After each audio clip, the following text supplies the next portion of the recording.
Welcome to Nightlight. Step away from the mainstream and gather around as we enlighten the world and our realities and travel this cosmic journey we call life. Join us as we share with you and provide that beacon that can guide us all to a better way. Explore with us as we examine a metaphysical montage of spiritual insights, covering everything from the mundane to the magical, UFOs to unicorns, and everything in between. This is a time of awakening, of sharing and evolving, of spreading our wings and soaring on the cosmic breath of creation.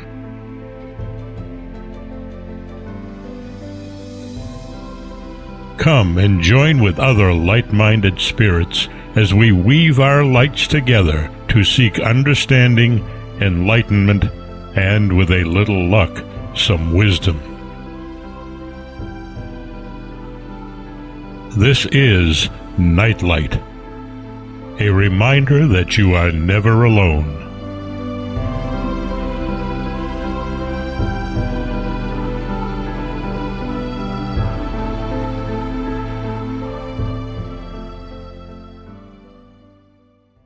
Good evening, wherever the heck you are on this planet, and welcome to Spiritual Development Circle 6. And today we're talking about reincarnation. It is one of my favorite topics, and it is something that everybody has, almost everyone has an opinion on. Some people absolutely deny its existence, other people swear by it, and other people have pegged their hopes for future lifetimes on performance this lifetime. So it's a topic that is certainly a hot one to a certain degree. It's been with us for a very, very long time. I couldn't actually figure out where the thought, the philosophy that we would be born again, and in many cultures they believe in resurrection instead of reincarnation. Certainly the Egyptians believed in resurrection. In that their body would take on another physical reality in literally another dimension. So they sent everybody off in their best clothes, their Sunday go-to-meeting clothes, and all of the good stuff that they would need for a future life in another place, in another area, so to speak. The Norse people sent people off to Valhalla, where they would be able to celebrate with all of the other worthy people who were sent to Valhalla, and often they had a flaming, they burned the bodies. They sent them off in ships, or they built big pyres and they burned the bodies, and knowing that they were going off to Valhalla, where they would be welcomed because of their valor and their heroic behaviors. A lot of the Indian cultures actually believe in that same type of philosophy, where especially the high potentates were sent off with great pomp and circumstance, and they tossed in all their wives just so they wouldn't be lonely. So that there are lots of concepts of, we go somewhere. Christians believe we go to heaven if we're worthy, and if we're not, then we go to hell. Everybody has a philosophy as to, what becomes of us, or what is left of us, or our spirit after this lifetime. And over the last several centuries, the concept of coming back again, being reincarnated, has become prevalent. I think as we expand our consciousnesses, as we become more understanding of the fact that we are spirit and we have a spirit in us, and it's sort of a sense of there's more than just this lifetime. And so many of us, oftentimes when things get difficult, we kind of peg our hopes and our beliefs and our dreams on the fact that this is not just a one-shot deal. My spirit is going through time. My spirit is evolving through time. I am moving on. I am going to have another lifetime in which I can benefit from the good things that I do this lifetime and pay for the mistakes that I made, so to speak. I believe it was Buddha that came, the Buddhism that sort of started us in on this trek. The Indian religions seem to have had a better grasp of what each lifetime is and what's going on, and so it's really kind of an interesting travel that I made while journeying through everybody's belief systems and reincarnation.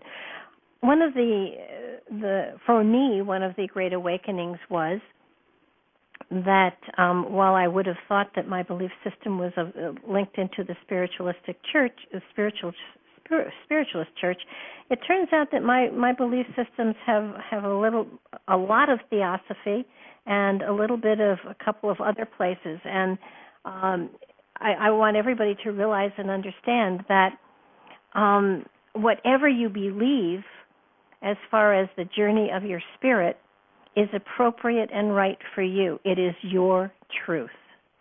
So that you have to understand that it doesn't matter what I say or what Deb says or what Rihanna says or what anybody else says, that you are you hold your own inner truth, your belief in as far as what your spirit is going to do once it leaves your body, and that's your truth and that's your reality and that's yours. And what I'm trying to do, what I'm hoping to do, is to sort of give you a better understanding of what other options are out there. That's why I sent you all of this information. And it's in talking about it, it helps to reinforce your beliefs and add to them, expand on them, and give you a richer philosophy to work from. I'm not here at all to change your belief systems. I believe that whatever you have is yours, that you've created over time, and it's appropriate for you. I will share with you mine, but it's not meant to be, you're wrong and I'm right, because that's just not the way this works. So please, call in and share your philosophies with us so that we can all benefit from everybody's belief systems. It's really that's what a spiritual development circle is. It's sort of everybody understanding what everybody else believes in, and then being able to take that material and apply it to your own thoughts and philosophies, and sort of make what your belief system is much richer and much more expansive, and hopefully you can help others to add to theirs as well. Spiritual development circles are for learning from each other, not just the one that happens to have the microphone at this point in time. So reincarnation literally means to be made flesh again. And according to some philosophy, it goes back and forth. It's you can't point a finger and say that one philosophy has been around longer than another, because they've all been around. They all kind of take their own on their own lives, so to speak. But in my opinion, and as I speak, please understand, I'm talking my opinion. I'm sure Deb has another one, and all of you guys have other ones too. And so it's this is an opportunity to sort of share and try other philosophies on, and sort of see how they fit you. See whether they ring true to you. I think one of the most important things about groups like this is that we can share the richness that we've brought through time. Now, one of the important things that is, I believe, a constant throughout all of belief systems to a degree, is that it is our spirit that comes back. And I think the thing that a lot of us stumble over in many cases is is the fact that it is not our personality that comes back. Our personality and our ego are for this lifetime alone. And when we pass over, we leave that behind like we leave behind worn out shoes and clothes that don't fit us. And Lord knows I can speak to shoes that are worn out and clothes that don't fit. So it's all, no, it's not all me. Deb is, and I have to stop here. Deb is very much a part of putting all of these programs together. We absolutely talk things over. We hassle things out. We brainstorm. And, I will admit I put the material together, but she's a very important part of all of this. And she doesn't just push buttons. And, frankly, she's not pushing a whole bunch of buttons today, so she's going to have to talk, too. Anyhow, I want to really make it clear. I want everybody to understand that it is the soul, that part of the infinite spirit, that part that we carry within ourselves, that transcends this reality and moves into the other side, where for a time it does whole bunches of looking at life and all of this type of stuff, and then it comes back and it asks for more energetic, more lessons to be given to it, and so that we move forward. Lifetime after lifetime after lifetime after lifetime, they are all connected. They all build one upon the next. It is lifetimes are not singular experiences, never to be drawn upon or utilized, or the wisdom gathered, incorporated. All of our different lifetimes, we are in a constant, and it's not a circle. It's not life, birth, death, life, birth, death, life, birth, death.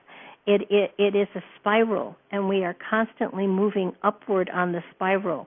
And as we move upward on the spiral, we go closer and closer and closer to understanding our relationship with one another, our relationship with the environment, our relationship with the infinite spirit, with the ultimate creator that brought us, that started us on this journey so very, very long ago.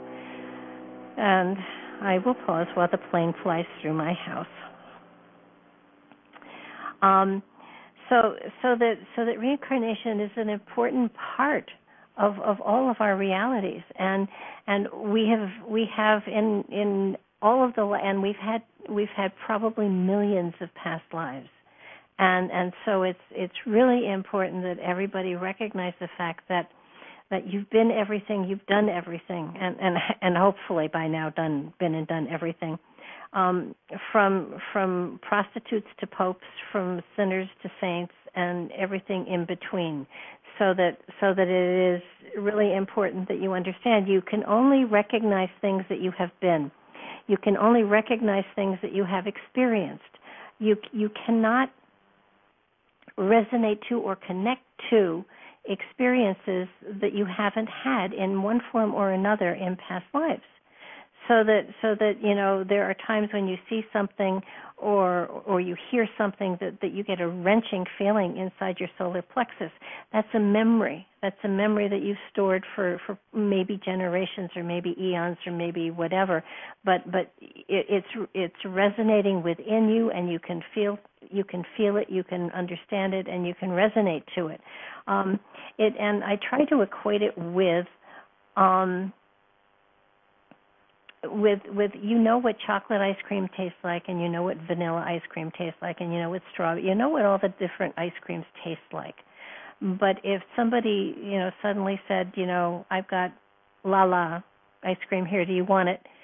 You wouldn't be able to put a yes or no, or it tastes good or it tastes doesn't to it, because you have no idea what that experience is, what that taste is. You have no idea, Deb, you're going to have to talk. I have somebody at my door, so talk away. Okie dokie. Yeah, I can see where she's going with this. If we haven't tasted something, we can't say yes, no, or anything. And how strange would it be if all of a sudden they went and they rearranged all the names on everything that we knew, and didn't tell us what the new code word was for the stuff, we wouldn't know what we were doing anymore. I mean, we'd have to learn the whole new code and language all over again, and then reassemble our database.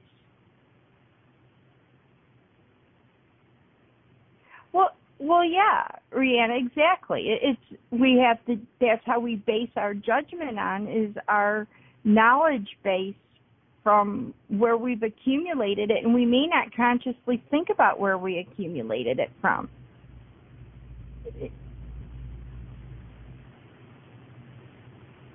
Well, some of us still laugh at planes, and some just pray they stay where they go.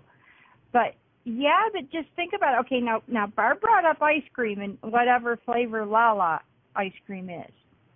But I'm going to the part with, what if all of a sudden tomorrow a table wasn't a table?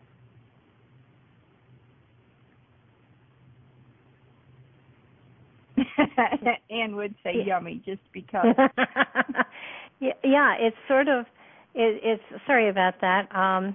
I live on a dirt road. Nobody ever comes here. So that was unusual. First time in 5 years that's happened.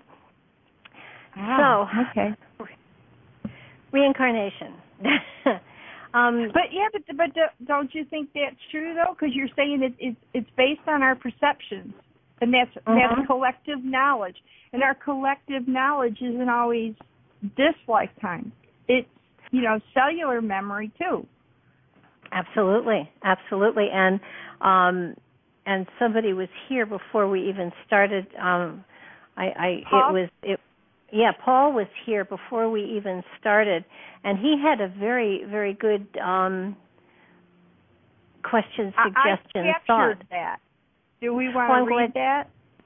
Yeah. Why don't you read it? Because it's a really good. It's a good concept to talk about. Okay. Well, here you go, Paul. You're here. You just had a voice change. Kiwi 2011. Just a thought about the reincarnation topic in case I drift off. A related thought I had was about trapped energies or / emotions traveling down the family tree. And how we often hear people having similar life issues, and some of us don't seem to find solutions to them easily. One I did use earlier this year was a modified form of the emotion code using kinesiology, found a long line of inherited trapped emotions that were not mine, so I worked with the practitioner to release those. So my thoughts are, for the reincarnation topic, is that energetically, energies seem to travel with us.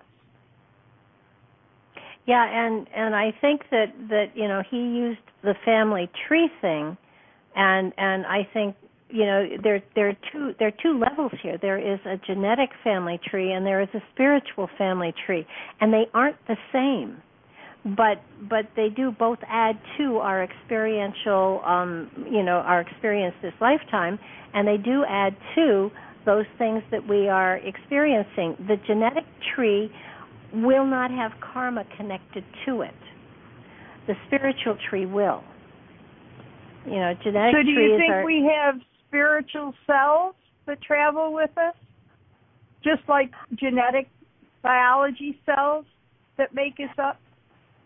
I don't, in my opinion, I don't think it's the cells that are doing it. It's the collective memory that is part of that great collective consciousness out there that we remember, and that has to do with past lifetimes.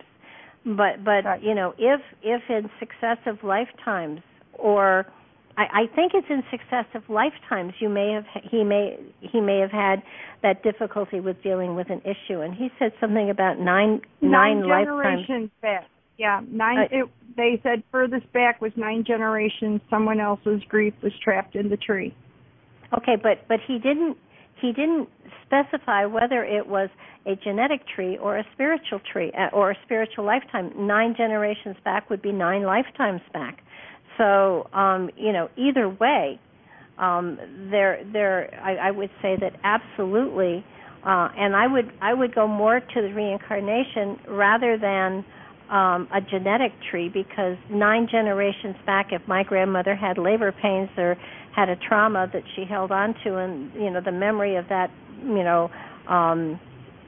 horrific birthing situation traveled 9 generations, that would be horrific. But I can absolutely see, because we travel back in past lifetimes, and we have relationships with people, we have things that happen, and karma does flow lifetime to lifetime to lifetime. So I would say that it would be more likely that it was 9 lifetimes back where that issue or that difficulty was, and then in successive lifetimes that pattern repeated itself and was either dealt with or not. And if it wasn't, it came forward again to another lifetime. It's like the lessons that we experience that we draw to ourselves. If you don't successfully, what's the word I'm going to look for? If a situation presents itself to you, and you don't deal with it appropriately, it will continue to present itself to you throughout a singular lifetime. And if you don't find a satisfactory solution to it, it will follow you into other lifetimes. It's like when we talk to people and they say, I have so much going on here, I just want to run away and start a new life somewhere else. And we always say to them, you can do that, but those issues are going to still follow you. They're going to be with you until you deal with them. It doesn't matter where you are; they will find you.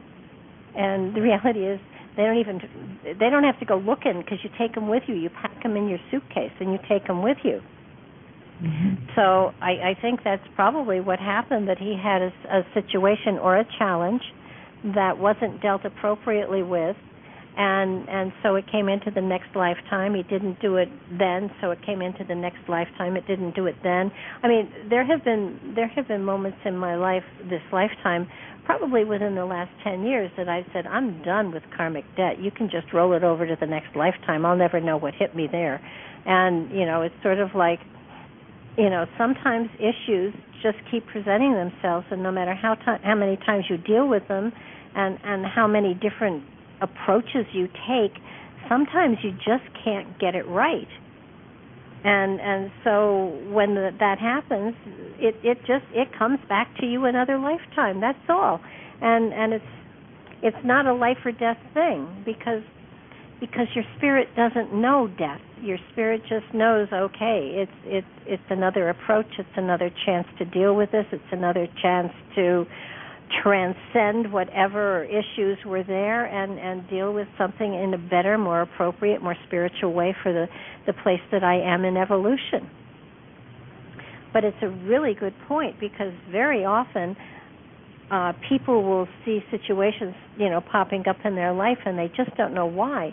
And it's sort of, you see that deer in the headlights stare, like, why is this happening to me now? I never could have possibly signed up for this. And the reality is, you not only signed up for it, you didn't deal with it in past lives. You took all the extra credit too. Yeah. Mm-hmm. So it comes back and smacks us in the face, and so often within a lifetime we can kind of understand where things come from, because I did something that was totally inappropriate in my early 20s, and then in my late 40s the boomerang hit me, and I knew immediately what it was. It was, I knew that it was the karmic energy coming back at me. I knew when I behaved inappropriately in my 20s, I knew it was wrong, but I figured, I'd get away with it. And then when it came back and hit me in my late 40s, I knew exactly what it was. It was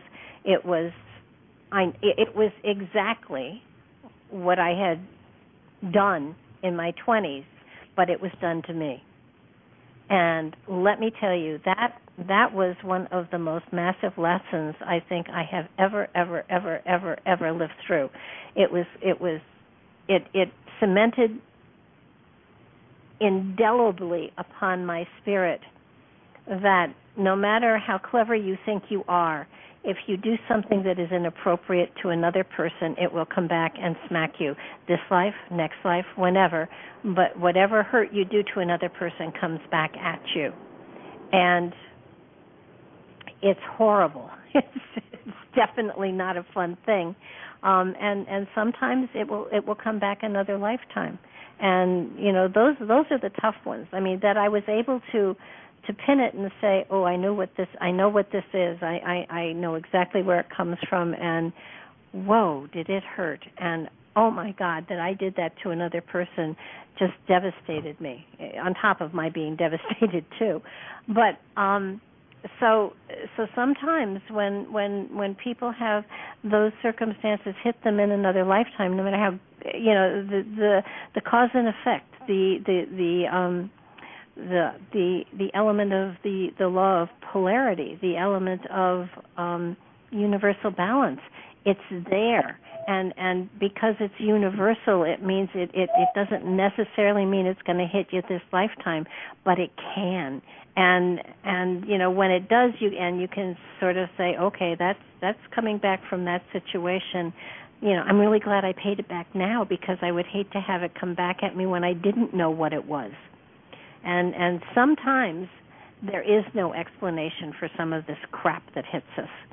Sometimes you have to just sit back and say, okay, when you sincerely do the soul searching, and if you sincerely come up with, I just don't know why it hit me now. And if there is no this lifetime explanation, then it has to be from a past life. And then sometimes it's easier to deal with. If you know that you're paying something back, and you hope you do it fully enough so that you can kind of close that account, that's a good thing. And having the awareness that when bad things happen to good people sometimes, to understand that this is merely a universal balance, and in some lifetime you did something that brought this to you. Or, even conversely, if suddenly there is an amazing, wonderful thing that happens to you that you just can't believe, it's just so amazing that it's phenomenal, and you really don't know what you did to deserve it, please understand that at some point in time you did something that magnanimous that it is now coming back at you. And there have been moments in my life where I've said, I don't know what I did, but I must have done something good somewhere, because this is spectacular. And I just hope that this lifetime I can put enough of the good stuff together so that next lifetime, someone wins I win the lottery 5 or 6 or 20 or 30 times, or whatever is there to bring good fortune to a spirit or a soul. So that reincarnation is not isolate. It is a continuous flow of energy, and the energy ebbs and flows and balances out, and it does it over time. And it's important that we understand that process and not confuse it with our personalities and our egos, which I think so many people do. And that can be a little scary sometimes, because our personalities, for good or for bad, are a one-shot deal. Our ego, for good or for bad, is a one-shot deal. And, we change them, and when we come into this incarnation, into the next incarnation, our soul or our spirit will take on the personality and the ego that is created by the family and the friends and the teachers and the religions and the cultural influences and all of that stuff that helps to mold the personality of an individual, the environment, so that it's a totally new ego and personality. There's a whole new set of criteria that is sort of developed from the environment that we live in and grow up in. I mean, have any of you ever considered what you would be like if you had different parents, had been born in a different time. Of course you were, but just thinking back, and were a different color or a different religion or had grew up in a place where the philosophy for people of your age and whatever would be radically different. I often I think I fantasize. I try to put myself in different time frames from time to time to just see how my character, personality, and whatever would have survived, or if it would have survived, in different time frames. I'm fascinated by the Edwardian period of time in England. Love the fancy clothes. I mean, I know they smelled and they used perfume, but the clothes were just amazing, and yet I take my personality and my ego and my character, and I realize that during that time frame, women didn't have a lot of rights at all, and I would have probably killed a whole bunch of people if you took my current philosophical views and things like that and put them in Salem, Massachusetts back in the 1400s, 1500s. I mean, I probably would have been burned at the stake. So that your character, your ego, your personality that you have at this point in time would not fit into any other time frame other than the one it is existing in at this moment in time.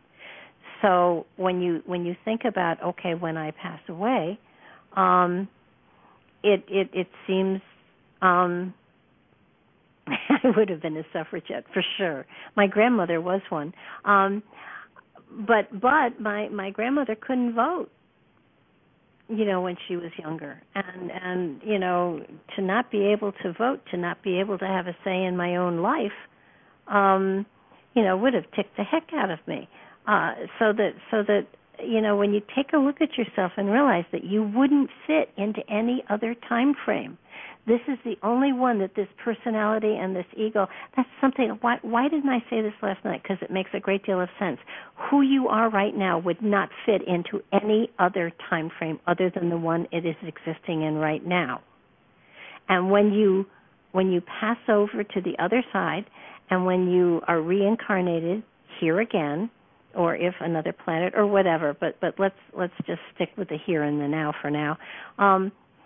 You will have to develop another personality, another ego, another aspect of yourself to be able to survive in the time frame in which you incarnate. Our philosophies that we have now on religion and on all other aspects of life would not have been acceptable in any other time frame other than the now. If I can go back, I can think back. God, I can think back 50, 60 years, and how I believe now, and how I feel about religion and politics and culture and all of those things. If I was back in just back 50, 60 years, people would think I'm stranger than I actually am. So that the person you are now is wonderful, is phenomenal. Your mic's open, Deb.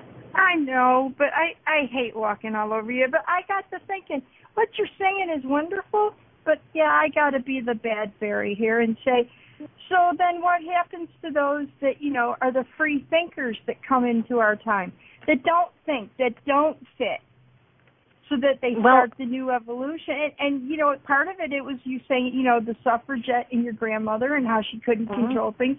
But if it wasn't for those people that said, hey, this ain't how we're going to fit in anymore, we need to change this. Oh, absolutely.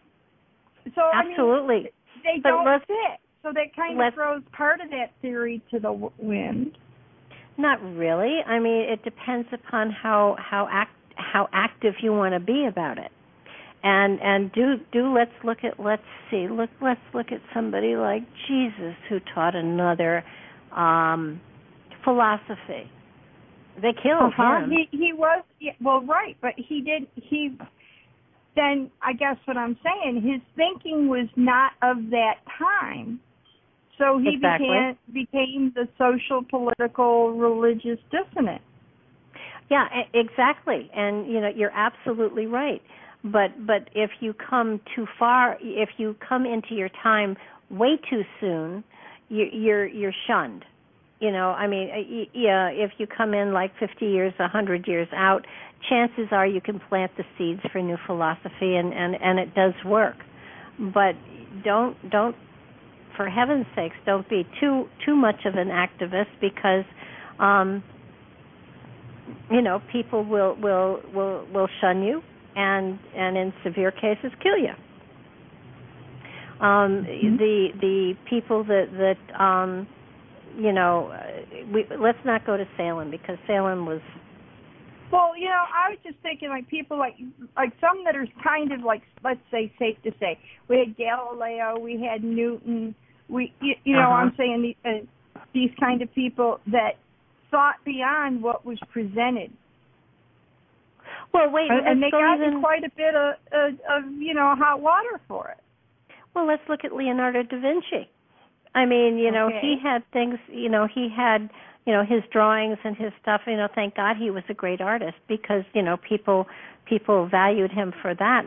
But one of the things that he did profoundly was make weapons. And, the machine gun, the plane. I mean, he had all of these things figured out long before his time.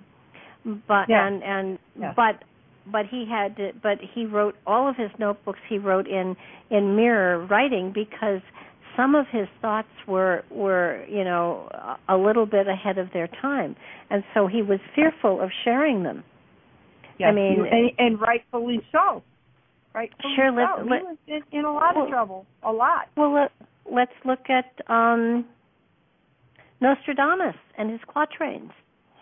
Here he was, talking about things that were to come, but in order to even put them down on paper and save them, he had to hide them.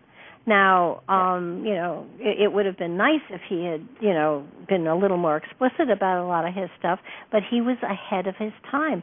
He even, predicted the date that his grave would be robbed. Now, I mean, this is a class for spiritual development. I won't even go into some of my philosophies and thoughts about, extraterrestrials and interplanetary stuff yet. At some point I probably will, but I'm glad you said yet. I said yet. Look at Patrick. Patrick, 15 years ago, put a whole bunch of stuff up on a website that talked about extraterrestrials. The Bible contained lots and lots and lots of occurrences of UFOs, and he was slammed. People attacked him right, left, up, and down, and he was just, he enjoyed being attacked, by the way, but he proved it. He put that website up, and people, to this day, thousands of people hit that website every day. But when he initially put it up, he was under attack all over the place. He was a blasphemer. He was, on and on and on and on and on. Now, today, everything that he wrote about in his website is what is being preached by every UFO expert on the ancient aliens, on any program you look at. Those people came to him and asked if they could use his material. It took 20 years, but what he said while he was attacked, and he had death threats. He had people. People were just out to get him because what he said was so anti-religious, was so sacro. It was awful. Sacramental. Mm-hmm. Yeah, it was. This is blasphemy. You can't do this. You can't say this. It's not possible. And here we are, 20 years later. everybody's preaching it, as though it was their idea. So, well, a few of them were gracious enough to interview him and say it was, his thoughts. No, they had him on their radio programs because he was controversial, not because they agreed with him. Okay. And the one that I can point to is George Norrie on the X Zone. He became an advocate for Zachariah Sitchin, which is totally against what Patrick did. And then now everybody's finding out so much about that too. Yeah. Yeah. So that. Mm-hmm. So that and that's just a small example. I mean, before his time, sure, absolutely, but eventually, but if you're 100 years before your time, people tend to be very, very adversarial. And yes, they plant seeds. Yes, they absolutely plant the seeds. But it's just like, if you can't prove it to me, it can't possibly be. And science is like that. If you can't prove it, it doesn't exist. Well, the reality is, let's even let's even look at the giant material. No place in our history books is there anything about giants, and yet they were the race that the Native Americans had to fight in order to take prominence here in North America. You won't find that in your history books at all, and yet it's there, and the proof is there. So how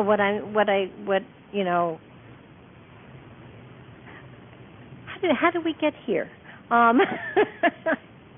You said back to yes. La La ice cream. We didn't have a frame of reference for what. We don't. I mean, we knew what chocolate was, we knew what vanilla or strawberry was, but we didn't know what La La was. Yeah, and you're absolutely right. And somebody put in the backdoor people. Annie said, yes, absolutely. We plant the seeds, quite possibly, for the possibility of people understanding things, but you can't describe something if you don't have a personal reference for it. You just can't. And it doesn't have to be this lifetime. It can be, 12 lifetimes back you had the experience, and therefore you can actually, pull that memory out of the files and utilize, that reference. But if you've never experienced something, you cannot explain it. Or you can't even conceptualize it. If you can, if we're new souls, we can't explain reincarnation. You can intellectually explain it, but you can't relate to it. I just threw that out there because we were trying to get back to the reincarnation. Rihanna brought us, when you said, how did we get here? And she said reincarnation. Yeah. We can't reincarnate a thought that we've never understood before, even though we might have forgotten the concept for a while.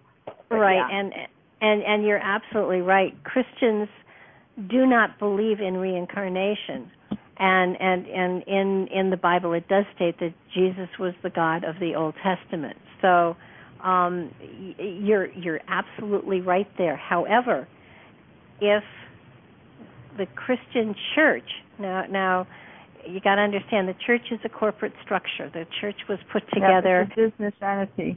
Yep. Yeah, it was put together for a reason and to control people, but as such that organization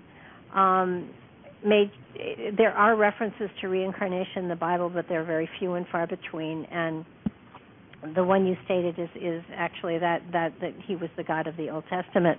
But if the aspect of reincarnation exists, it sort of takes away the purpose of Jesus dying on the cross, and for our sins. It takes away from the religion that they created out of the teachings of Jesus.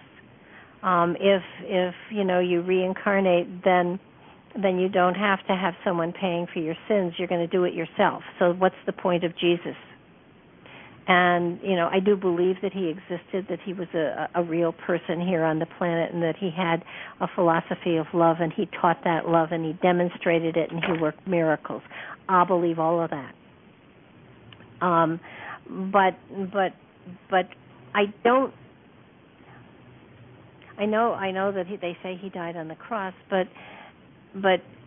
his spirit and my spirit, while part of the same whole, are separate. And I don't want to trash Christianity because I had a foundation in Christianity. And so that's where my foundation comes from. But at the same time, I believe that the spiritual philosophy not only encompasses religion but science and philosophy and religion as well. So basically, while he did what he did to demonstrate his love for humanity, I believe that each of us independently have to take responsibility for our own growth and our own learning and the things we do well and the things we do not so well. So that the Christian Church does not acknowledge reincarnation because it destroys the premise of their whole religion, and then they're out of business. So and they've been very careful to try to shift things around a little bit, and I've noticed that the current Pope is shifting the belief system slightly so that it is brought more and more and more into the 21st century, because the element of popes and things like that is thousands of years old, and it doesn't necessarily fit into the current time frame and the consciousness of humanity as it sits now. So that they are being forced to, I hate to say it, but they do admit to the fact that there may well be extraterrestrials that have visited the planet. They go that far, and they never went that far before. So they are trying to stay competitive in today's market, so to speak.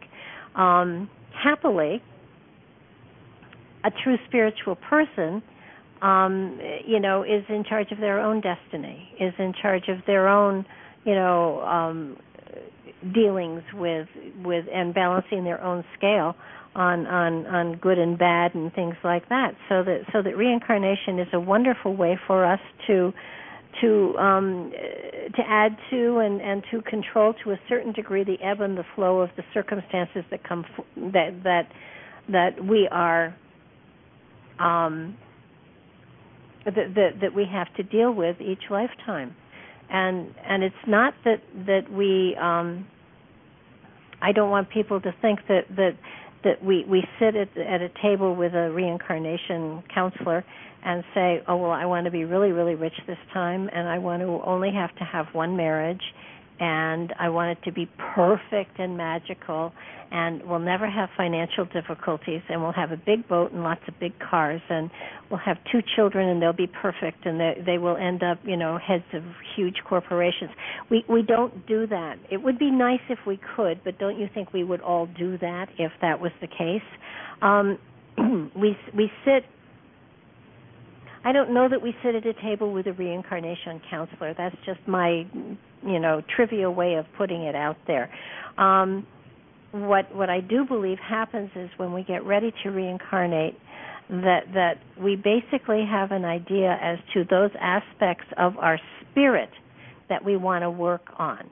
And understand this has nothing to do with personality and ego. This is our spirit saying, okay, I feel that I need to kind of polish the facet having to do with empathy and compassion, and I want to get into deeper understanding of my own spiritual nature and my connection with the infinite.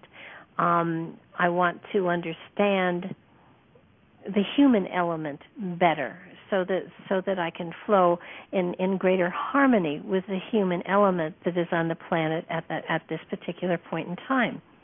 Please give me situations that will trigger these kind of growth spurts for me.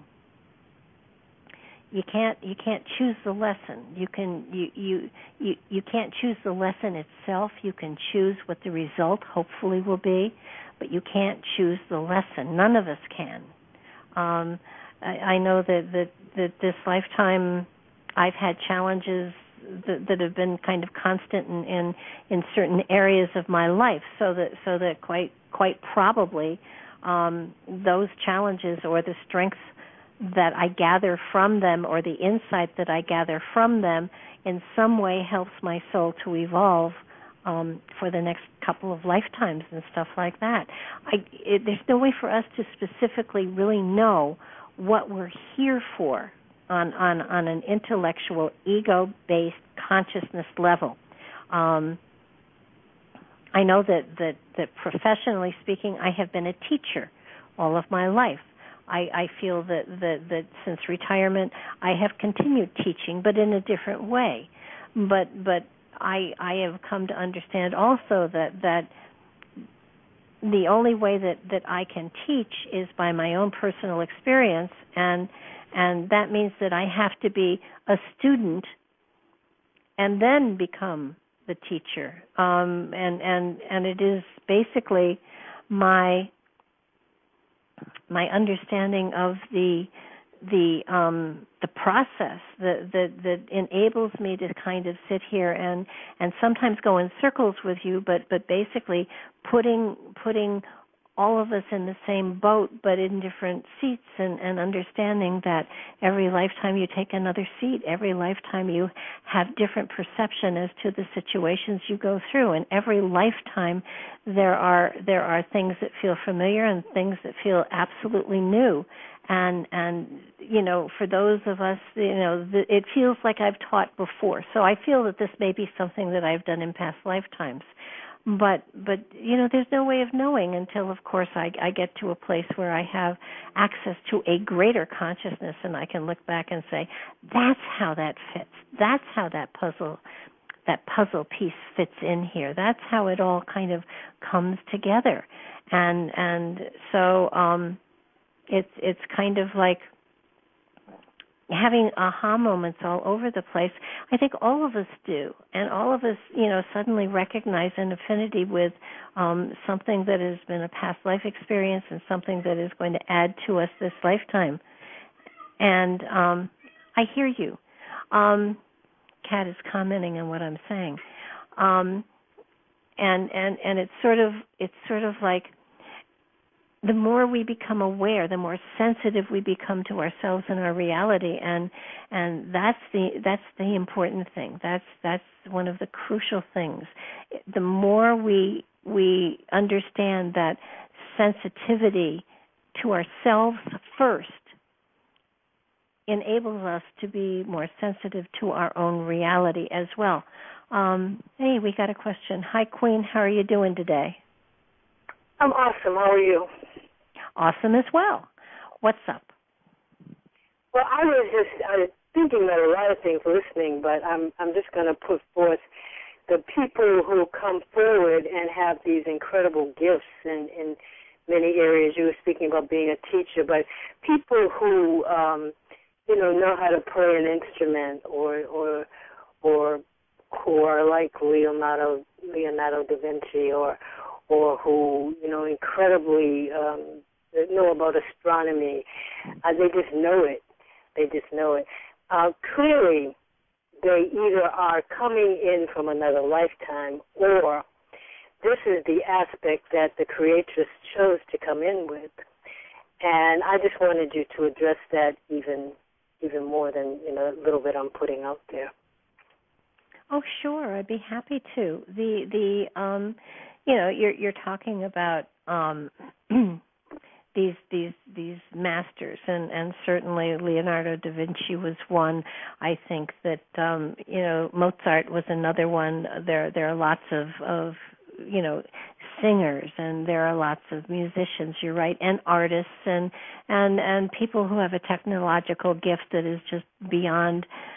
They have an understanding beyond what they have been exposed to. Therefore, it must come from somewhere.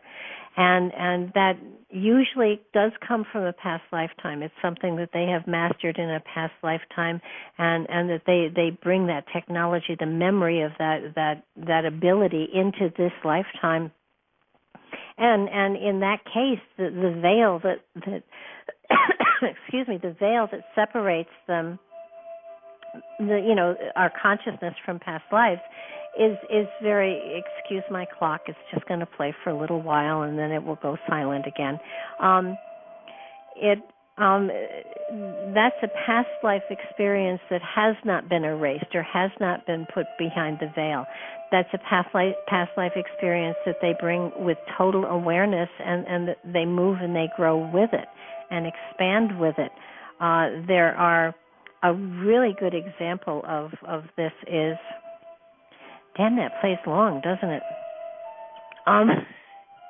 Is the Dalai Lama. When one Dalai Lama dies, they start an amazing search among the children that have been born after his death, and ultimately they do find a young child that can identify the possessions of the previous Dalai Lama, that can convince a whole ring of priests that this is the reincarnation. And in the case of the Dalai Lama, he comes directly back. He doesn't stop for hot chocolate on the way. He just is reincarnated almost immediately. And through the centuries, they have been firmly convinced, and that child is given up to be taught by the priests, and I mean, the current Dalai Lama is an amazing man. So, that's a case of direct recycling. But the people that come in with the gifts and the talents and the skills of obviously masters, I think in many ways are bringing great beauty into our reality and helping us to understand that a spirit can, if they want to, bring something with them into the next incarnation. Children that are opera singers before they can walk. I mean, well, not quite that much, but there are some children that have the ability to speak languages that they didn't know or haven't been spoken in the family. An absolute reincarnation type of experience that says, I was here before. There's a story of a young child in India who when he was old enough to talk, told his parents that the name they have given him was not his name, and that he lived in another village, and that he had a wife and children there. And when he was old enough to really convince them that that's exactly what he meant, they took him to the other village. He found his wife, he identified his children, and he identified the man that killed him.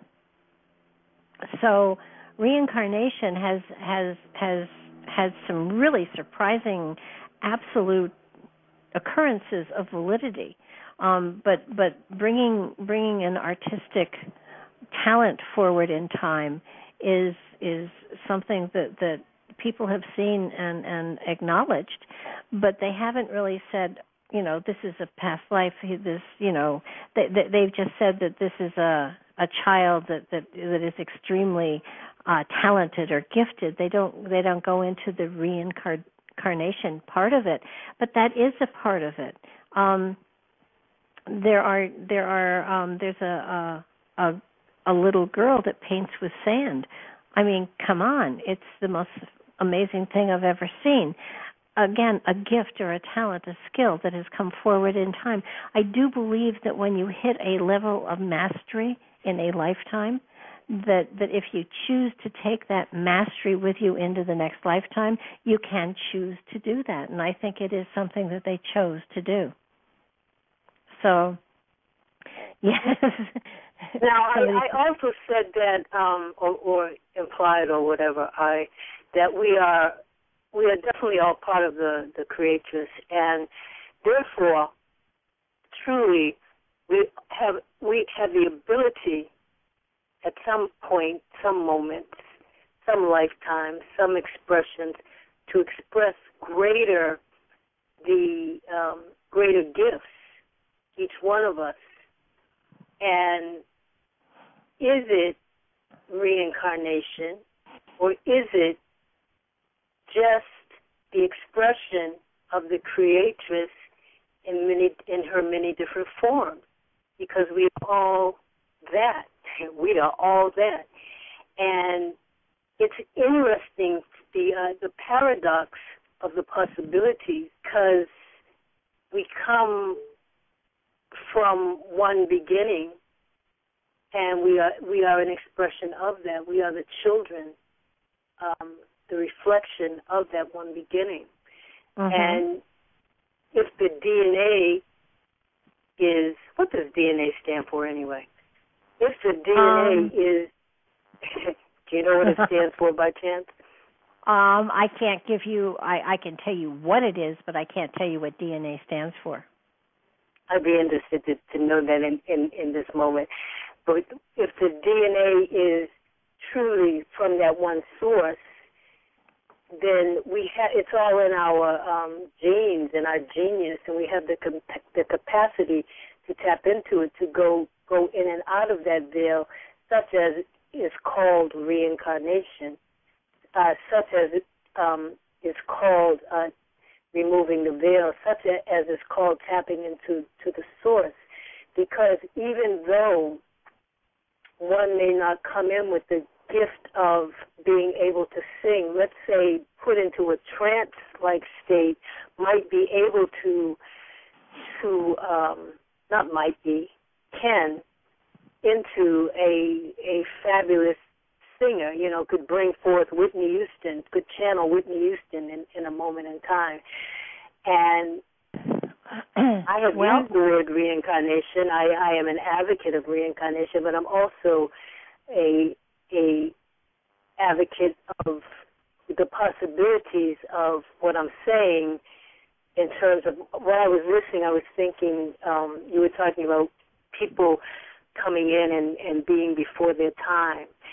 And timing is everything, but everything has a divine order and a divine place within the universe of life, because otherwise it wouldn't flow. The ebb and flow would be out of balance, and it wouldn't be as we have come to know it. So we say, so I say. Yeah. And I was reflecting on a forest and the fact that there's all these pine trees in my particular forest that's right in front of my eyes.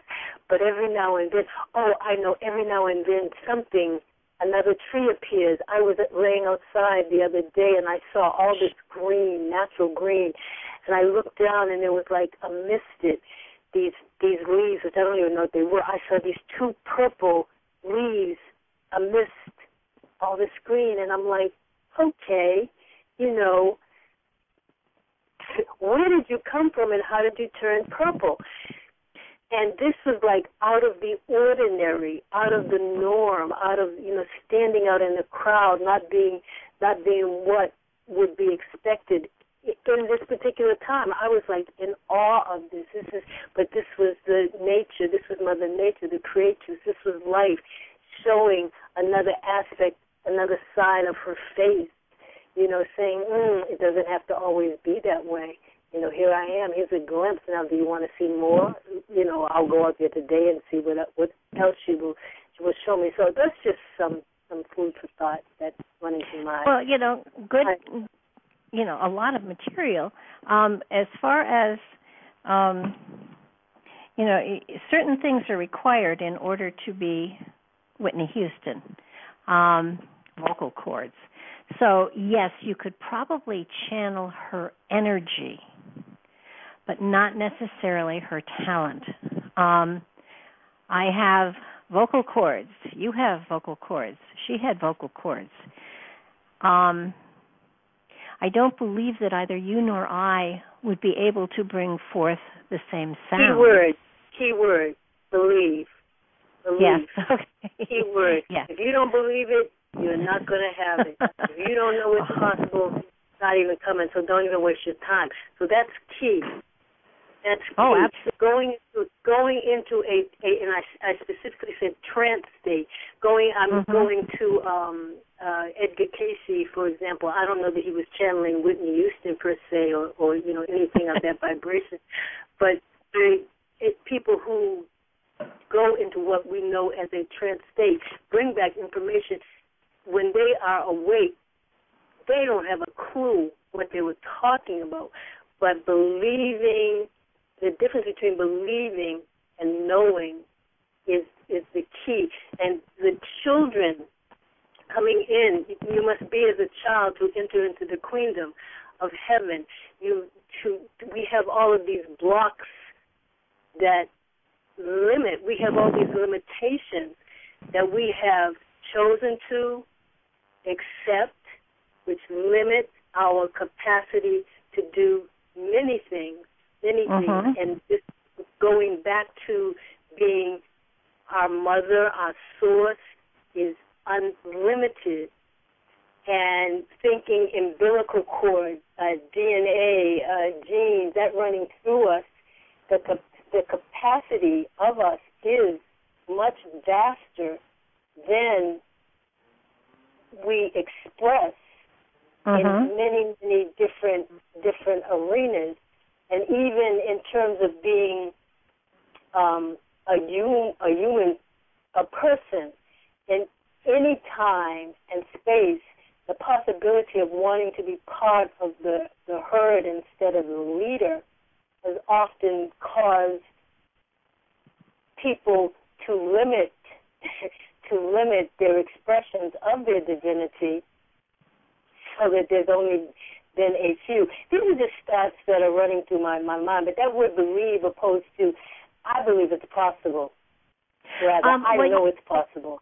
So therefore, I go ahead. Oh yeah, no, I agree with you. I agree with you in a way. You have to understand that we're talking spiritual consciousness.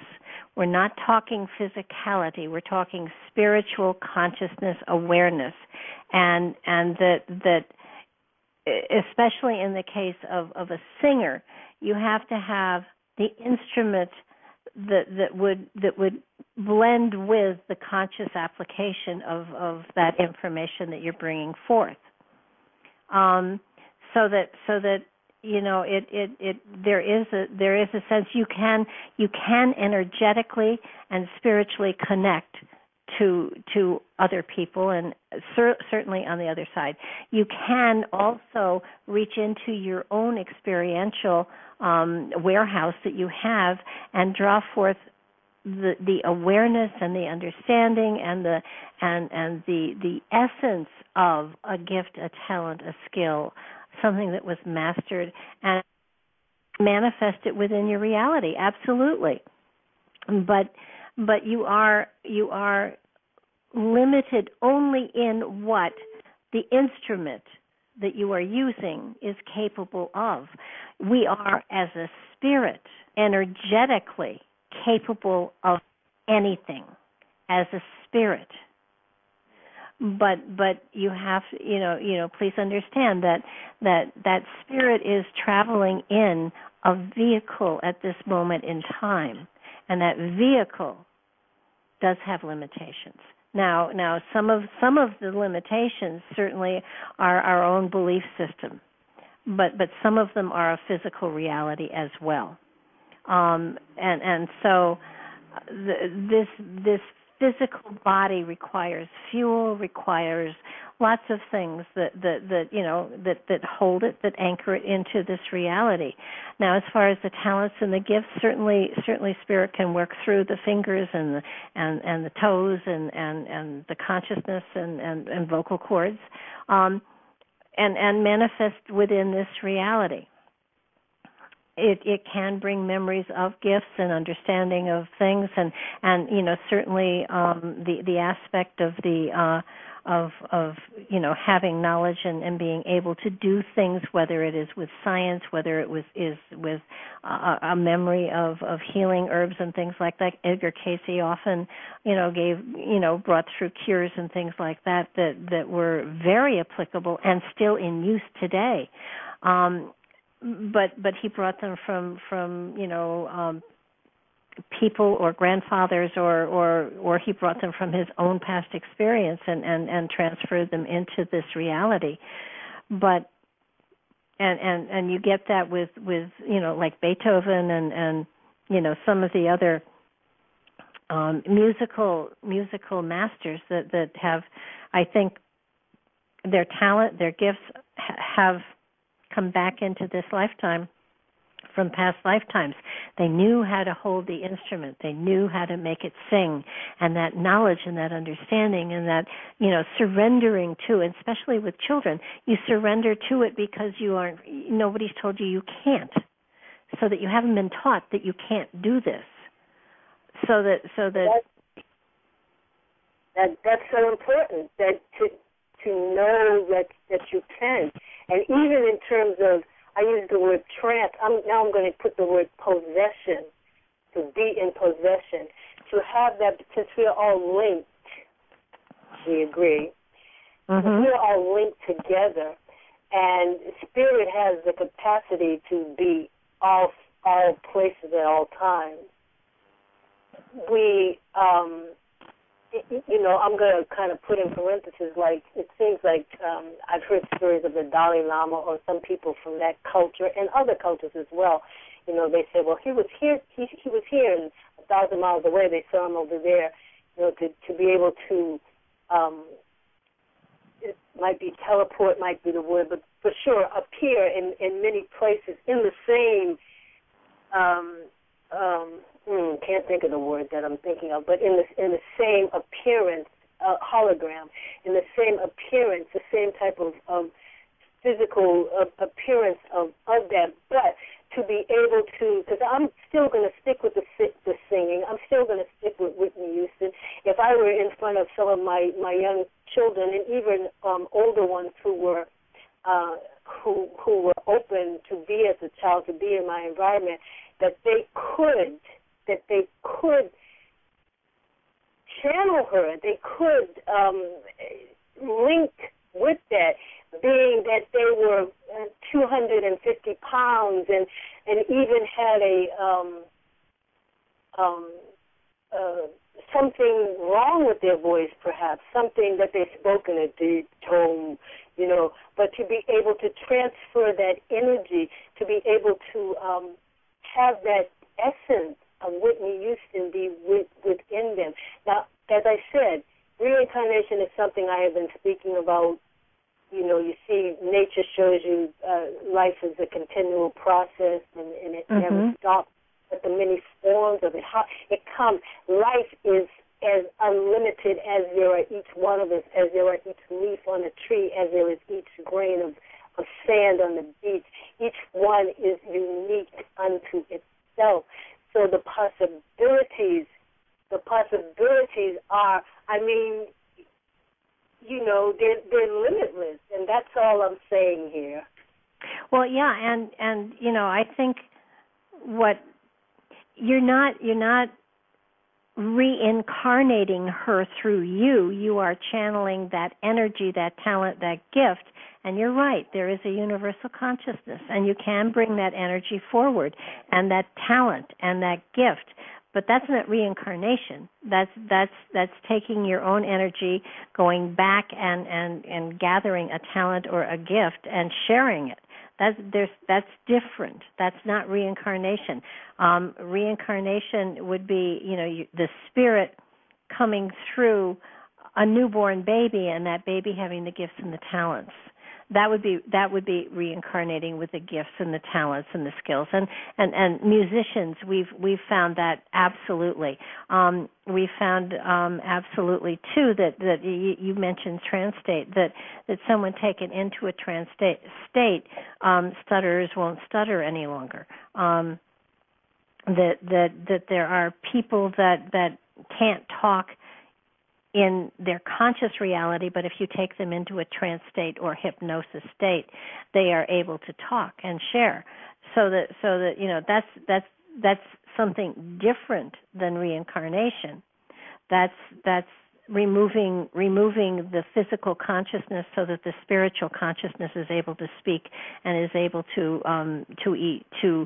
to manifest within the physical reality. That's, and as far as, I do believe that we have talents and skills and gifts inside of us that we don't touch into at all, that we have access to, yet we don't claim it because we don't, one, know or believe it's there, or two, know or believe that we are able to do it. Now, I believe strongly that I am capable of much more than I do now. And there are moments and times where I feel that click in and I just know magic is about to happen, and it does.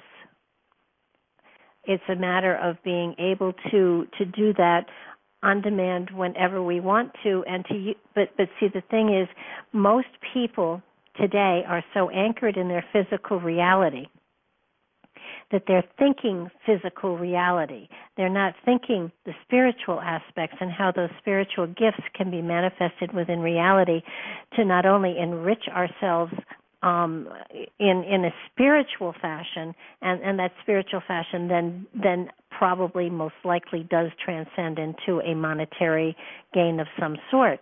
But the reality is we need to understand that when we are doing things like that we need to be aware of the spiritual laws that guide us and the efficacy and the integrity that the spirit has.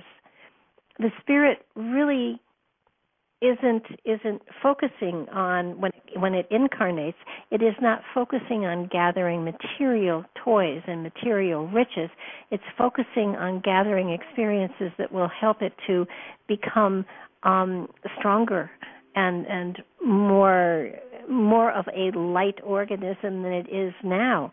You bring a fully developed master spirit in with you when you come into this incarnation.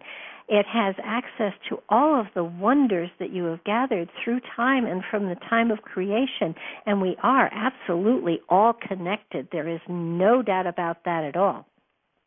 So there is a group consciousness and there is an individual consciousness. And we are part of a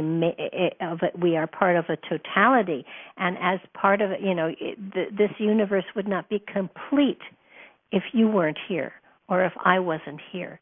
There would be a piece missing, and so we are all part of the whole, and we all contribute great richness to that whole. And there are times that we forget that, and we get so caught up in our own individual physical reality that we block off all of those other magical, wonderful things that we have access to, and we do. You're absolutely right. We have the potential of amazing, phenomenal, exciting, energetic gifts inside of us. Can we fly? Yeah, we probably can levitate. We probably can figure that out. And it's not a matter of thinking; it's a matter of allowing and believing. We are capable of so many things. It's just unbelievable. Deb, you got to talk again. My doorbell just rang again. I'm terribly, terribly sorry. Oh, that's okay. I imagine I can talk, but you do need to get that door. So. Well, I was also feeling and perhaps we'll come back around to it when she returns, but the word reincarnation, to re-enter the car is what I'm hearing from that. It doesn't say how you re-enter it. But if you're that means it's doing it over. So from its own name, it says it itself. From carnate to, it's incarnate. So you're becoming incarnate again. So in our own language, it defines itself. It means to be made flesh again. So but I'm just saying, within its own construct, it defines itself. Carnate. It doesn't say how you get back into the body, except that you come back into the car. You re-enter into the car. Anyway, I'm going to let you all back continue on. It was nice expressing my points of view, and I'll continue to listen to see what else you have to say. Okay. I think that to carnate is to be made flesh. To reincarnate is to be made flesh again, so that your spirit takes on the flesh. As we talked about it a number of times ago, that the spirit needs a vehicle in order to experience the physical reality.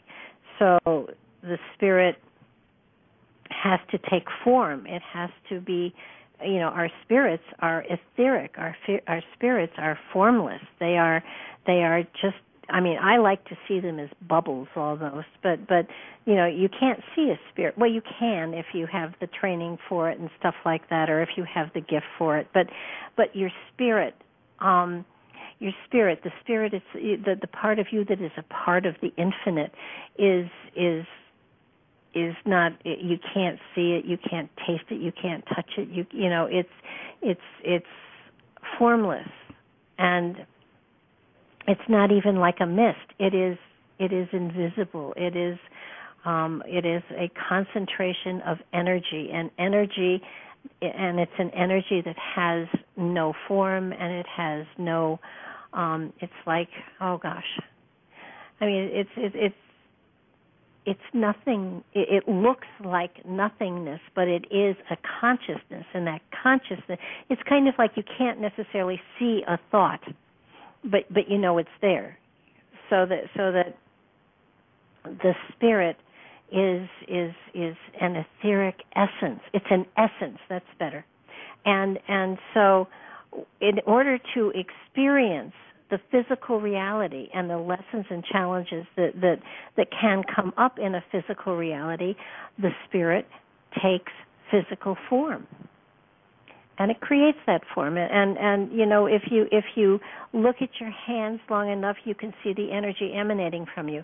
It's sort of like the spirit doesn't fit totally in your body, but it uses the body, and it's a vehicle. The body is a vehicle for every lifetime. And the body, routinely lasts about 140 years, 120 years, depending on how good you are to it.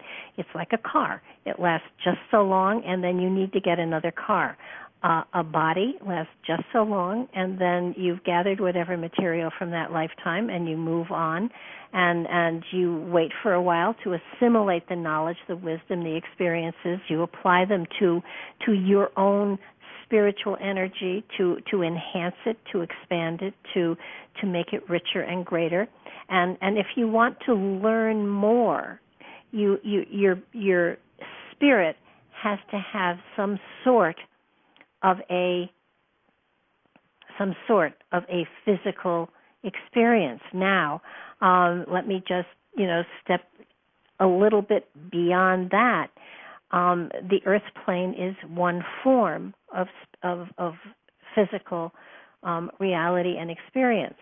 Other dimensions, other planes, other planets, other galaxies, it will be completely different. The spirit, of course, being just pure energy, will take on whatever form, shape, or whatever that is indigenous to the environment it's going to be experiencing. Now, not having a real good memory of other dimensions and things like that. Our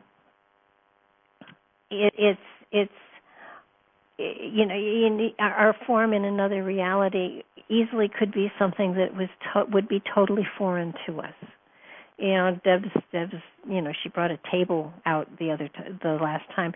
Maybe there have been times when our spirit has experienced being a table, being used, being being cut from one form and put into another form. I guess the table is a good example, because if we had reincarnated into an environment that didn't have the same kind of life forms or society that we do, we would take on whatever was appropriate for that place. It's really hard to try to conceive of the fact that maybe in another time or another place or another incarnation, we have been in another planet where we weren't humanoid, where we weren't breathing oxygen, where we weren't on a planet that had the kind of gravity we have, where the life forms and the way of life and the philosophies and the belief systems are totally alien to what we have here on this earth plane.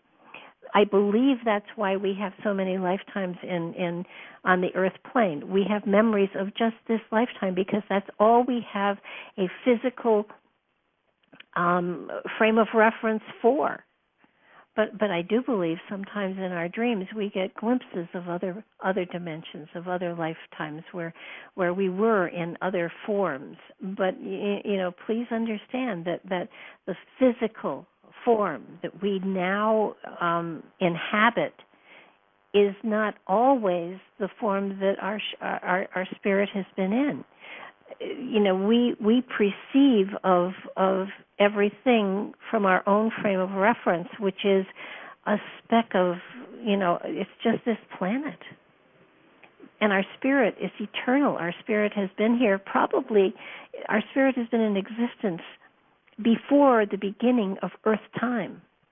And because of that, the shapes and the forms that our spirit has utilized to experience a physical reality of some kind have been as varied as the grains of sand on the beach. We just don't have the memory of it, and even if we had the memory of it, we wouldn't understand it because we wouldn't understand the universe that is from. So it's a long trip, guys. It's a real long trip, and so yeah, Deb is being a table now. But yes, it could be. You could be linear support system. You could be a support in another way, in another lifetime type stuff. So maybe that was not a good analogy. But when children bring knowledge and wisdom from the time of birth, that is beyond their years. Absolutely, that's a spirit that comes in with knowledge of past lifetimes and knowledge of even our place within the universe at this particular point in time. There are children that come up with the most phenomenal, the most amazing statements that they couldn't have possibly learned from their parents because they overwhelm their parents with the sense of maturity and the sense of insight and compassion and love that they are expressing. So you have to understand that even though we like to think we're getting wiser and wiser, and we are, absolutely we are, that there is so much more for us to learn, to grasp, to grow into, that we're only just beginning this journey. And now what we have as far as a storehouse of information and insight and wisdom that we carry with us is there for us. It's just a matter of, do we have are we able to reach for it and utilize it? I know Queen is very much into the Thoth material, and she calls him Tehoti, which is a cool name too. And that information goes into quantum physics. It goes into the fact that we are all one, that we come from a singular consciousness, and that we create that singular consciousness when we all recognize and blend together that we are one, but that it's not just this planet. It's all of creation.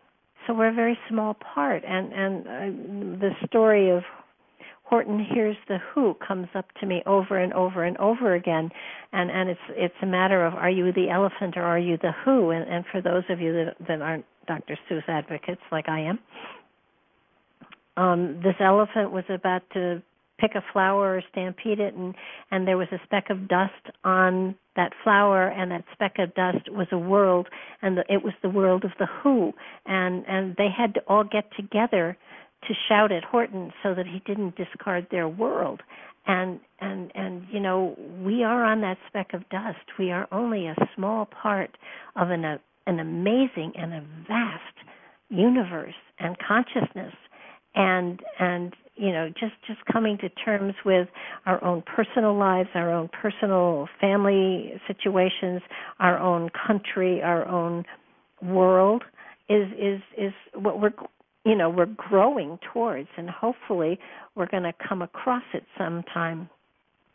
So, and you know, when we all get together, when we can fuse together the consciousness of just humanity, then we take the next step, and I don't know what the next step is, but we take the next step into I call it, I guess, a cosmic brotherhood, and there are levels and levels and levels and levels and levels and levels to go, so that we're on a journey that started long ago, and you know, where it takes us is going to be phenomenal, but we are on a journey. We are a collective. And it is, and yes, Rhianna says we're all connected to the tree of life. Absolutely, and that life encompasses many life forms that of which we have no knowledge of. But reincarnation and touching into past lives and things like that is something that is really important, because and the Akashic Records is what we're going to be talking about next week, and you know, they are obviously, you know, they from the beginning of time to the now, the here and the now, but the records don't, it's not carved in stone, and the records just list the potentialities that we could go in, the directions that we might go in. It doesn't tell us where we're going. It tells us, you know, a lot of our options, and as a race, as a species, we will go where we will go. It's not carved in stone, and I think that's something that everybody has to realize. Not only is the future of our species not carved in stone, but tomorrow isn't carved in stone. It's carved in energy. Absolutely. It's energetic, and it's what we do with that energy. It's what we do with our philosophies and our understandings and our belief systems and our knowledge. It's our choice. And you know, we all have the right to make that choice independently for ourselves. And what's important is that on a spiritual level, you have the responsibility for yourself. You are the creator of your own destiny. And does karma come in? Yeah, it does. But that's just a minor thing. It's something that will stretch us and make us grow and allow us to expand ourselves. It's a wonderful, wonderful, wonderful adventure. And those of you that have chosen to sit here and take a look at the aspects of what the Spirit can do, and your responsibility and the tools that you have to work with are amazing people, because not everyone, you know, wants to understand this aspect of life. And once you understand it's there, and once you reach out and embrace it, and I'm not saying you have to swallow it whole hog, but understand that there is so much more at play within our day-to-day life. It's spectacular, and it makes life and every moment in that life rich and vibrant, and it increases your understanding of the power that you have within you and the ability that you have to carve out your own destiny pathway as part of a species that is doing exactly the same thing, and that species is in contact with other species who are doing the same thing, so that we are part of a vast network, and you know, we're only scratching the surface of it. So Tanta, what do you think of all this? It's a lovely mess we got going here, and we're sorting it out bit by bit. Yeah. Well, we're sorting it out only to the point of our own limitations. That's and those true. And you know, the reality here is that our limitations are only things that we have put upon ourselves. That as a spirit we have no limitations. Exactly. You know, I forget who was it that mentioned it, but it was either you or Queen. That we are able to, as a spirit, project ourselves, you know, to do distant viewing and to actually bilocate and stuff like that. Our spirit, you know, we are able to let our spirit travel, and it definitely can take form and shape and materialize as ourselves. And there are times when people have actually said, well, I talked to you and you were there, and you weren't there, you were somewhere else. So there are a lot of, you know, you've even had that experience, wasn't it? A wedding or a baptism or something? It was a funeral. Yeah. And so it's a matter of projection, I believe. And what you're doing is you are projecting your energetic field, and your energetic field actually materializes. And yes, we're all capable of that. It's just a matter of, you know, it's not making it happen, it's allowing it to happen. Right. It is a form of communication in a way, because even though you're there, it's kind of like, you know, if a tree falls in a forest but somebody isn't there to hear it, did it ever happen? So if you project yourself, you know, somebody's got to be able to see you so you know you're there. And because the other person was open and receptive, the connection was completed. Well, and this is something that everybody can really try out with a friend. I mean, you know, I'm gonna try to, you know, manifest. Look for me and let me know if you see me, type stuff. You know, I think people have to understand that this is not a religious experience here. This is part of the reality of the spirit within you. This is not something that has to be prayed about or meditated on. This is something you allow to happen. You merge into this, so that it's as simple as surrendering to the experience. And I think surrendering is really important to understand, that you open yourself up, knowing that nothing's going to happen to you, and allowing you. Rihanna is saying that she and Linz have done this. It's astral travel. It's your spirit moving into another realm and then manifesting in another place and time, and another place, maybe not another time. We may be able to do that. We may be able to go. I have done it in conjunction with going back and reviewing, and I just noticed that.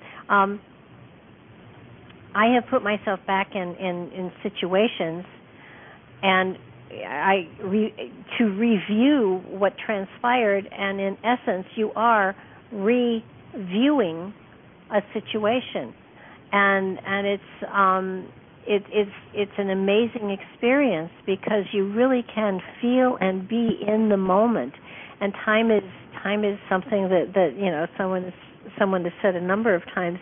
Time is just something we created. It doesn't really exist in the spirit realm, and it doesn't exist in other dimensions either, I don't think, unless they feel they have to. So that it's something that we kind of have to understand, that we can be in other places, in other times, if we feel we want to or we need to.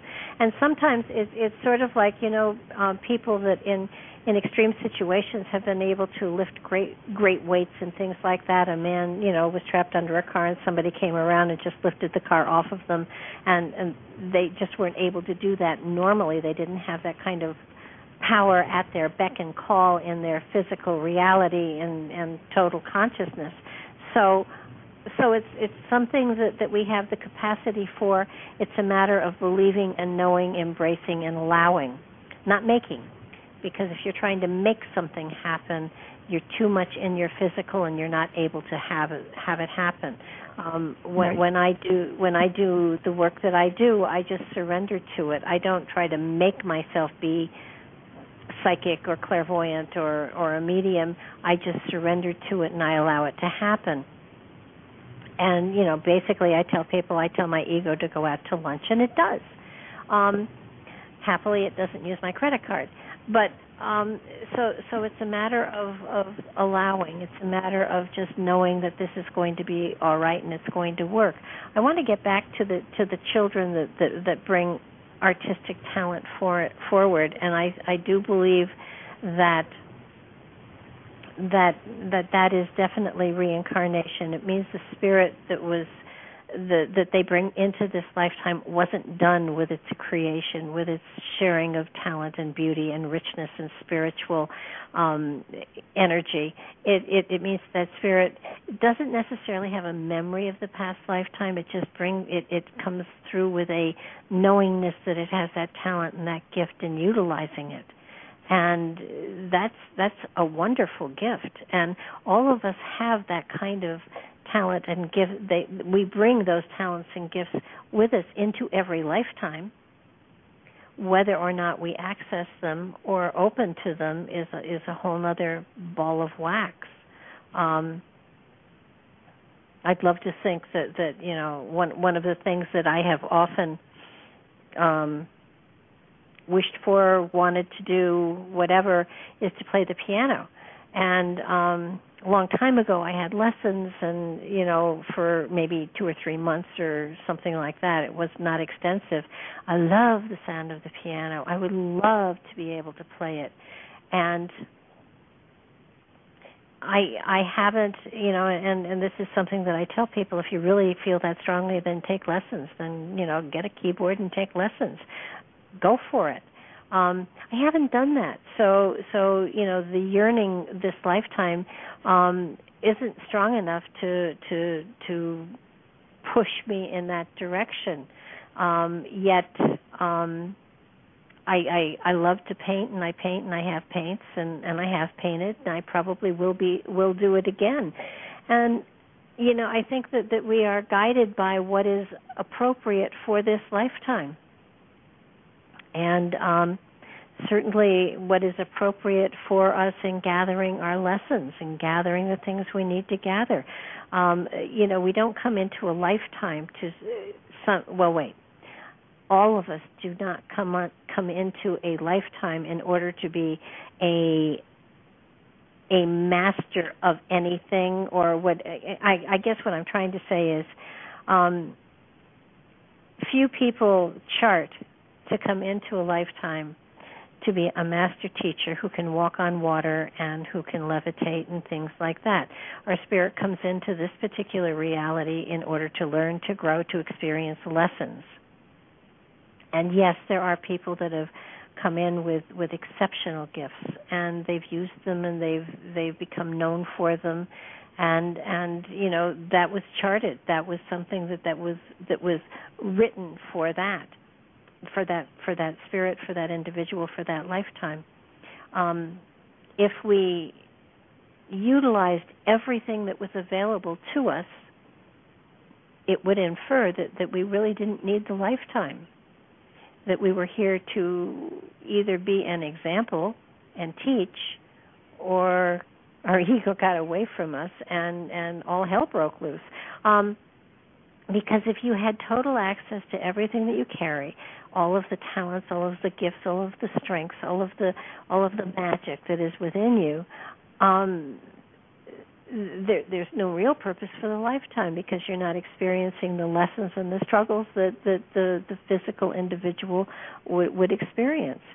So, while you have those capacities to totally have access to all of them and utilize all of them in a specific lifetime, it doesn't make sense to me.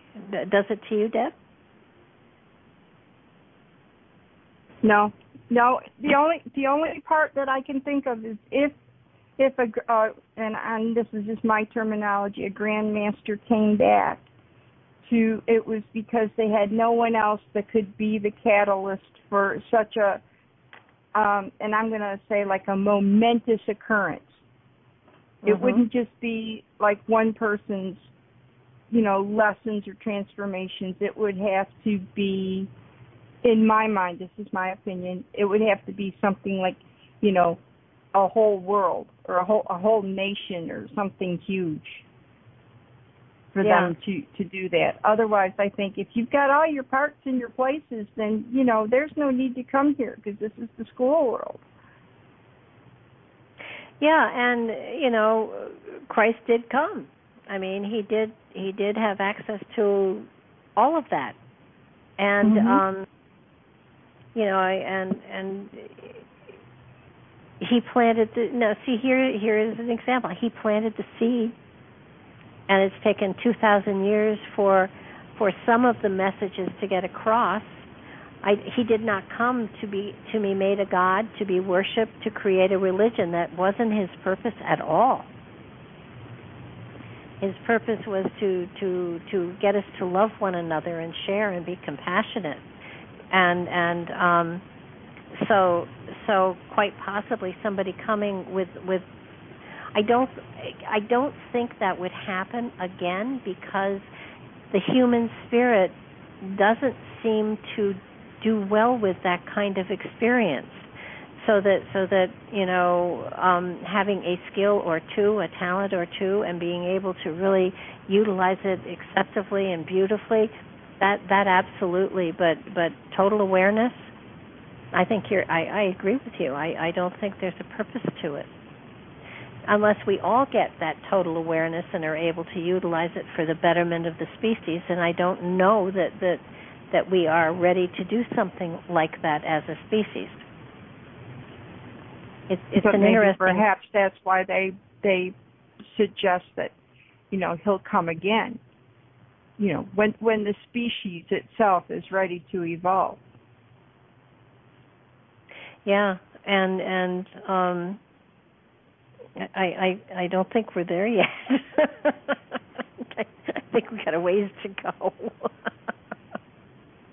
But yeah, and hopefully one day our species will understand that. I think that so often we forget we're all connected, and just remembering that there's that connection is really a stepping stone to where we need to be going. I really think that reincarnation is something that we haven't delved into enough. I think we'll come back to it at another time. It's and we want to look into past lives too. And if any of you have suggestions as to other things that we might look into, that we might spend some hours and some time looking into, I'm certainly open for suggestions. We have stuff lined up, but there's always room for more interesting topics.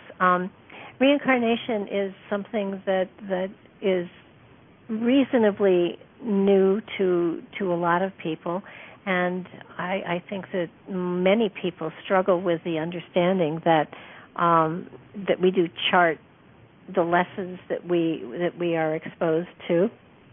Many people don't understand that it is the spirit inside of us that is growing. It isn't really the personality and the ego that has anything to do with the choices or the dealing with it.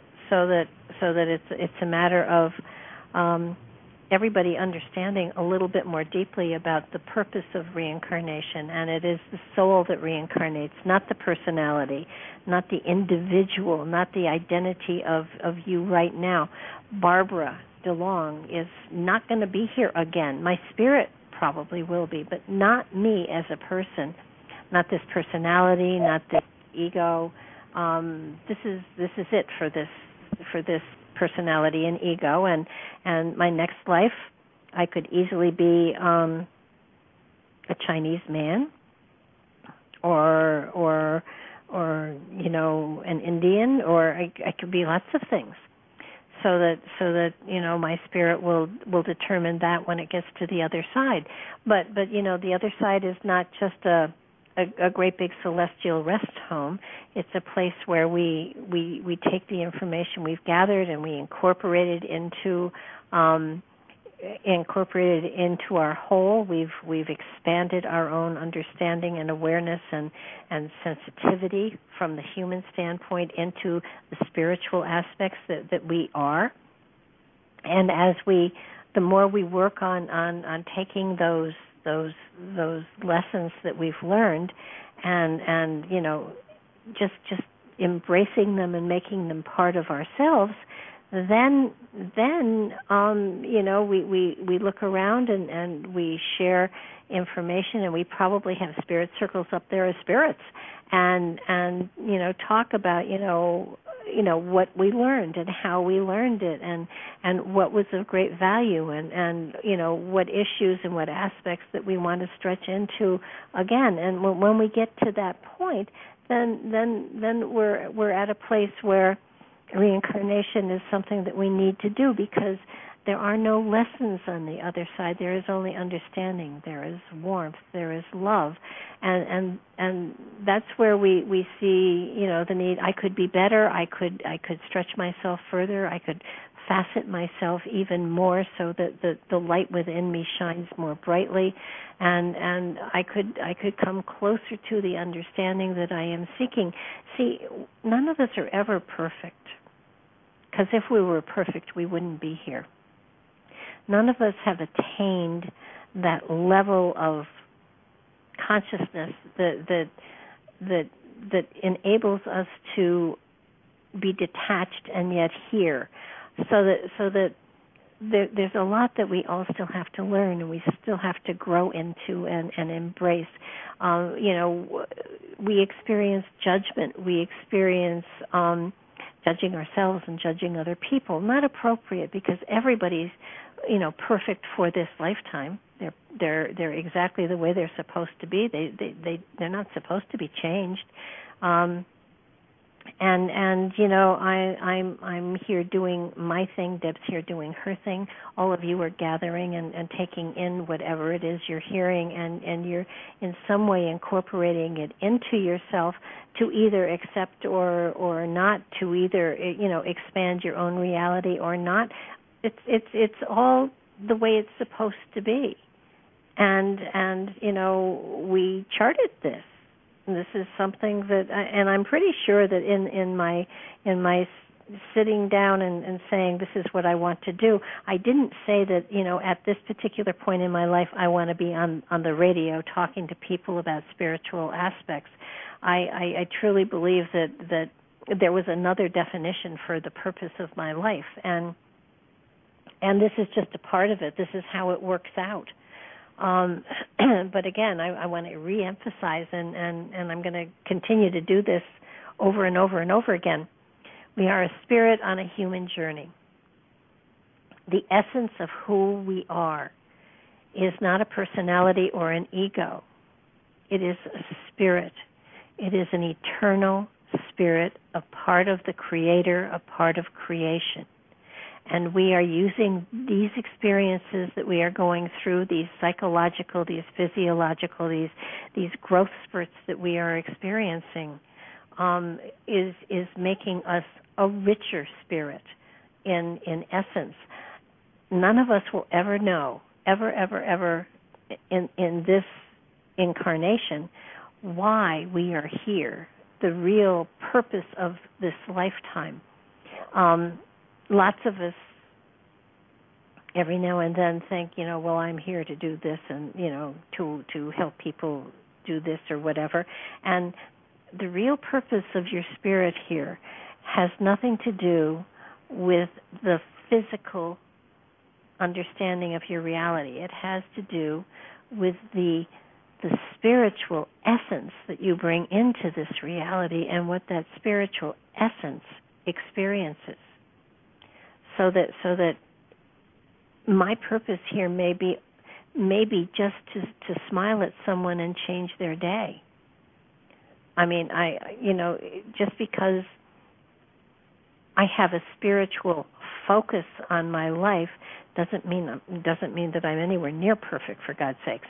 But every spirit is here to do something on a spiritual level, and to put spiritual energy into the physical reality. And the way that we do it is often viewed as mundane, but is not. And sometimes people say, well, my purpose was to write a book and that, left a legacy of enlightenment for the generations yet to come. Probably not. But if you want to think that, great, go for it. But it's shoot. I do apologize. I usually take the clock down and put it in the bedroom so it doesn't chime. But understand that the essence of your purpose here is not something that your intellectual, physical consciousness is going to discern. It's something that your spirit is going to know and embrace, and when you have accomplished that, then you will move on to the next reality, to the next dimension, to the next step in the whole principle. So my clock is telling me that we're real close to closing. I want to thank everybody for being here, for sharing, for calling in and sharing. For those of you that did, Queen, absolutely, thank you. And do read the information as it comes to you. Think about it, and come ready to talk and to share. Because if you talk and share, then I learn and grow too. And